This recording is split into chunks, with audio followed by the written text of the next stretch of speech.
आखिरकार वही हो गया जो शायद कभी नहीं होना चाहिए था। आयरा ने कामयार से अपना रिश्ता तोड़ते हुए उसके मुंह पर डिवोर्स पेपर्स दे मारे और अब बेचारे कामयार के पास पछतावे के सिवा कोई रास्ता नहीं बचा। पर क्या किस्मत इन दोनों को एक और मौका देगी?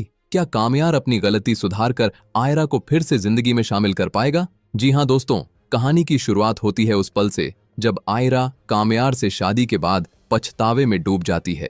आयरा फलक से कहती है, मुझे ये शादी नहीं करनी चाहिए थी। कामयार कभी नहीं सुधर सकता। मैंने बाबा को नाराज करके ये शादी की, अब वो मुझसे कभी बात भी नहीं करेंगे। और कामयार है कि सुधरने का नाम ही नहीं ले रहा। फलक आयरा को समझाती है, उसे थोड़ा वक्त दो, वो ठीक हो जाएगा, वो बदल जाएगा। यही बात दादी भी आयरा को समझाती है। तुम्हें कामयार को समझना होगा, उसे थोड़ा वक्त देना होगा, उसके साथ थोड़ा टाइम स्पेंड करना होगा। वो तुमसे बहुत प्यार करता है, बस जाहिर नहीं कर रहा। तुम देखना, वो सिर्फ तुम्हारे लिए फिर से एक जिम्मेदार और अच्छा इंसान बन जाएगा। पर दोस्तों, हद तो तब हो जाती है जब अगले दिन कामयार कहीं बाहर जाने लगता है और आयरा उसके साथ जाने की जिद करती है। कामयार आयरा से अपनी बेइज्जती का बदला लेने के लिए उसे जबरदस्ती एक पार्टी में ले जाता है। वहां आयरा बहुत अनकंफर्टेबल फील करती है। वो कामयार से वापस चलने को कहती है, लेकिन कामयार उसे इंसल्ट करते हुए साफ मना कर देता है। सिर्फ इतना ही नहीं, वो अपने लफंगे दोस्तों के सामने आयरा की खुली बेइज्जती कर देता है और बेचारी आयरा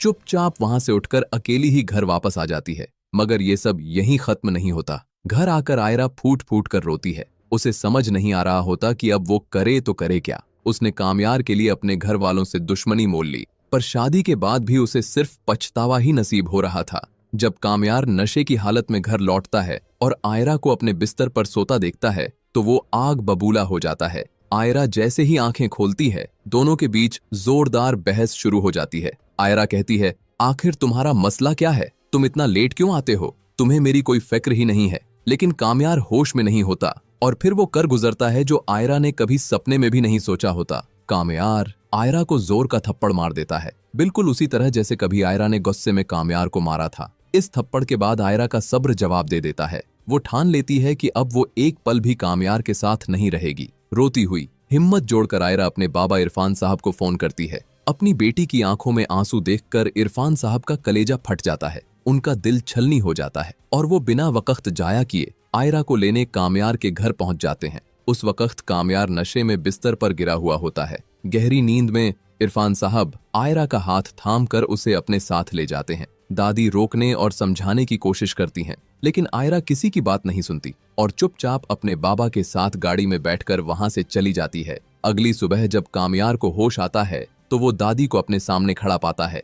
दादी का चेहरा गुस्से से लाल होता है। कामयार पूछता है, आप मुझे ऐसे क्यों देख रही हैं? दादी डांट कर कहती हैं, अरे बेवकूफ, तुझे याद भी है कि कल रात तूने क्या किया था? जब कामयार आयरा के बारे में पूछता है तो दादी उसे पूरी बात बता देती हैं। पार्टी, आयरा का अकेली घर आना, थप्पड़ और फिर आयरा का इरफान साहब के साथ चला जाना। ये सब सुनकर कामयार के पैरों तले जमीन खिसक जाती है। वो सीधा इरफान साहब के घर पहुंच जाता है आयरा को मनाने के लिए, लेकिन गुस्से में इरफान साहब कामयार को धक्के मारकर घर से बाहर निकाल देते हैं। कामयार जिद पर अड़ जाता है, मैं आयरा से मिले बगैर यहाँ से नहीं जाऊंगा। पर आयरा इतनी ज्यादा टूट चुकी होती है कि वो कामयार की शक्ल तक देखना नहीं चाहती। इसी बीच आयरा नादिर के हाथ एक फाइल भिजवा देती है। जब कामयार उस फाइल को ओपन करता है तो उसके अंदर डिवोर्स पेपर्स होते हैं। आयरा अब कामयार की हरकतों से तंग आ चुकी होती है।